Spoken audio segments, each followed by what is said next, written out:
Today on Let's Wrap. The blood brothers and blood sisters that they meet at camp become, because their own siblings may not have hemophilia.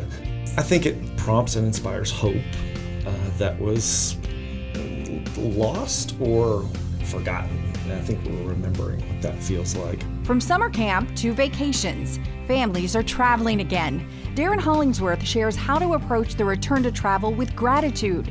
And for families who have special circumstances, like living with hemophilia, how HPC's wraparound care model can benefit patients, even when they're far away from home.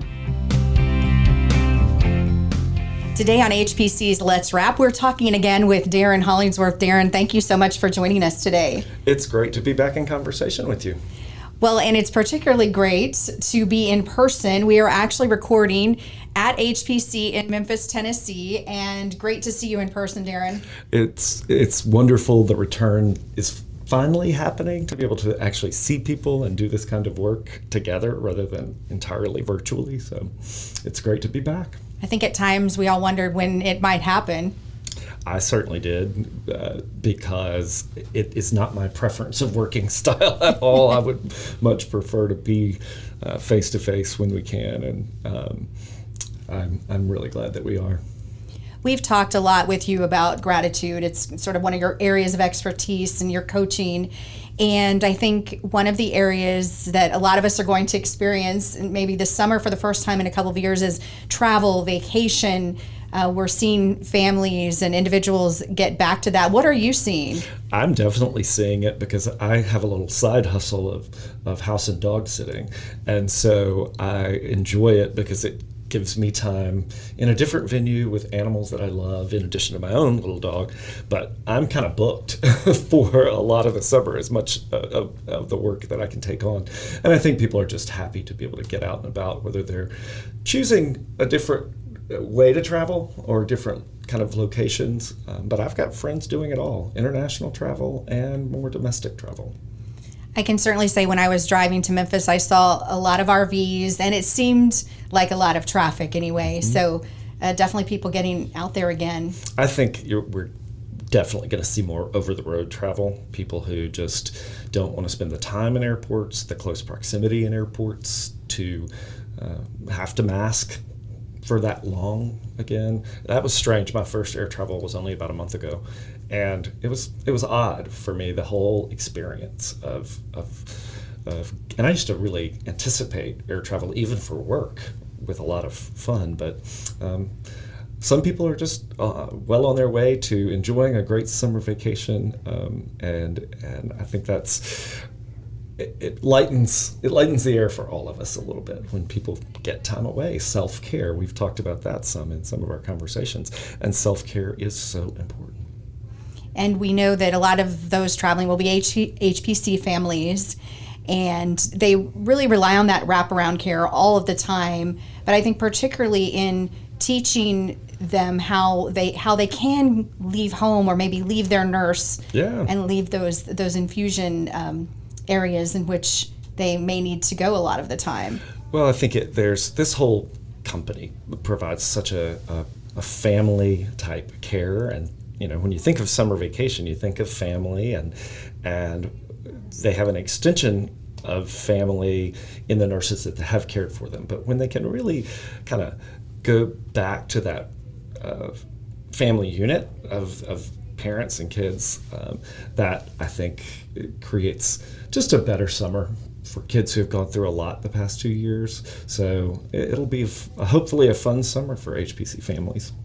And another aspect of that are the camps. We know a lot of the states have a hemophilia camp, and it's my understanding most of them, if not all, will be back in person again.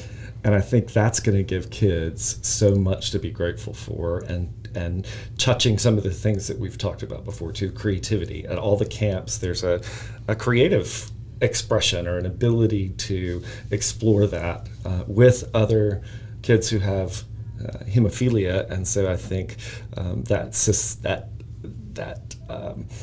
opportunity to extend family at the camps. I've heard Tim Andrews say the blood brothers and blood sisters that they meet at camp become, because their own siblings may not have hemophilia. So they meet others who are their age and dealing with some of the same things, and there'll be a lot to be grateful for there.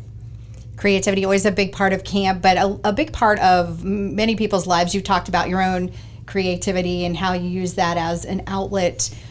When kids are able to gather together and in person, how does that change creativity?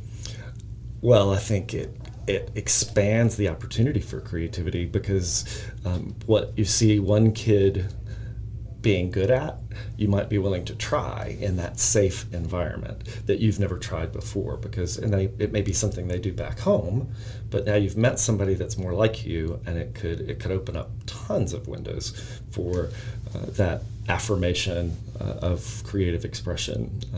May come in with writing. Maybe it's a kid writing about their experience in the camp environment. So there's lots of ways to express creativity, and I think beyond just like an arts and crafts time at camp, I think kids will be inspired by each other to grow in their wholeness at the camps from everything that I've heard about them. And on the flip side of that, when kids couldn't be with one another, and maybe you're in your room, you've had to do virtual school, how important is creativity as an outlet there as well? Oh, absolutely. Alone time can be very lonely, or it can be very useful and productive. And the mindset of that has to, a family has to help each other figure out how to navigate that. And I think that distinction is a really important one. Alone time does not necessarily have to be lonely. And filling alone time with something that fills your soul and your heart is incredibly important. And that gets to the conversation around self-compassion too, because when you're alone and you can be alone with yourself and be happy or be content, that is the baseline of self-compassion. So we're going to see lots of kids at camp. We're going to see families out and about. How much will this help with just overall mental health? Not just children and adults with hemophilia and families, but overall everyone exercising the ability to travel and see things. I think it prompts and inspires hope that was lost or forgotten. And I think we're remembering what that feels like. And I think that over the last 2 years, thankfully, there have been more conversations around what it means to stay healthy in your mind, brain health. And I think by getting back together, humans are collective, collaborative creatures, and we're not meant to be alone. So by people getting out and exploring more, learning more, having fun, just get out and have fun again is going to help create a shift in the workplace and in the lives of the people that HPC serves and other companies that have had some sense of isolation from each other. I'm definitely excited about what the summer holds. Do you think we will see still a lot of people traveling to maybe more remote outdoor areas, particularly those with hemophilia, others with compromised immune systems? There definitely was even more concern with COVID. So do you think people are still cautious even though they're returning to travel? I think people who have dealt with chronic health issues on infection-related or other limiting aspects of chronic health issues are, my experience and observation anyway, would be that they're going to continue to be cautious. And I think there is something to be said for really not throwing caution to the wind, but overcoming some of the fears. I think we lived in a paralyzing fear for certainly those earliest months, and then so many people had to deal with grief or loss, either loss of experiences or loss of people in their lives.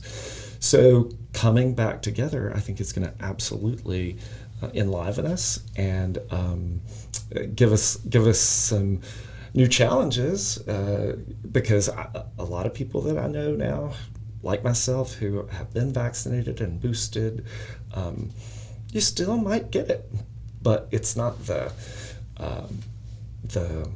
devastating outcomes, or at least what we're seeing so far, with no knock on wood, my head maybe, but that the devastating outcomes have really lessened, and that lightens people's hearts and minds, I think. I don't know about anyone else, but sometimes I look at where we are right now, and it's almost surreal. It's like, did that really happen? And just processing all of it. Yeah, you look at social media memories, for example, and how they pop up automatically sometimes, and you think, boy, how did we do that? And we didn't know how long it would last, and then it has still, for some people, not fully changed. And I think we've talked about, and I've talked about in my professional circles and otherwise, it will never be the same. And some of that's really good. People, families, like you said, going to remote locations, maybe more nature than other types of destination places. And figuring out that they can really enjoy each other by the time together may have opened up some wonderful new relationships and families. Definitely. I think for a lot of people, it made us realize the more simple things in life and the importance of them, because we live in this world where we're all just moving at such a quick pace with so many things going on. Absolutely. I think that when we were forced to slow down, I think some people did not know how to do that. They felt lazy and some, that's where some of the kind of mental health community has seen people who got depressed during that time, thought that because they had never experienced it, but depression does not equal laziness, for example. And I think as people learned more about themselves, they just learned how to have fun with different things, either cooking or just time together. We still had our devices, right? But there wasn't, for part of that time, there wasn't new programming, because even Hollywood had to shut down some of that time. So it's fun to see it all kind of start to ripple outward.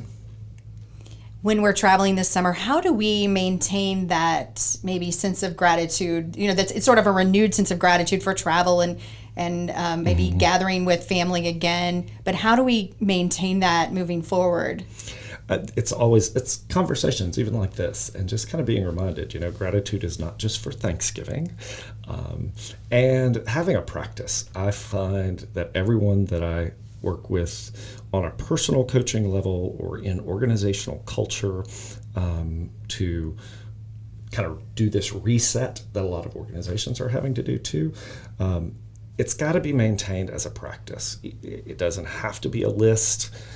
It may or may not involve an app, but keeping gratitude in the conversation. I know an increasing number of companies, whether they're going back to a hybrid meeting environment or a full in-person environment, or some are staying virtual because their workforce decided they wanted to stay virtual. Starting conversations in the workplace around gratitude are increasing. And people learning how to better appreciate each other, because, like we kind of alluded to earlier, there were things that we may not have appreciated as often or as much, that once we didn't have them, that we now appreciate more, and maybe we have better tools for expressing that. And I think staying curious, I love it. I've not seen much of the show. I've seen a couple of episodes, but I think Ted Lasso has brought to bear the be curious, not judgmental. And that's what I say about gratitude practice too, is stay curious, so that if it's not working for you, change it. And if it is, see what you can do to make it better. Great advice for all of us as we enter summer and the travel season. I think I'm looking forward to the summer again. I really am. I haven't in a while, and I don't have any big travel plans, but I hope that HPC families are ready to have a little fun and get out and support each other and have a great summer. Well, we want to thank you for joining us. And this sort of leads into our topic next month, where we're going to talk about independence, around Independence Day, and some of the things that HPC provides for families and can give them that independence so they can travel and so kids can do those things that they enjoy so much. Building their independence and their confidence. I think that's going to be a great conversation next month. All right. Thank you so much, Darin. You've been listening to HPC's Let's Wrap, a podcast by HPC Specialty Infusion for patients and providers. We're proud to specialize in patient health and happiness at hpcspecialtypharmacy.com or call 1-800-757-9192.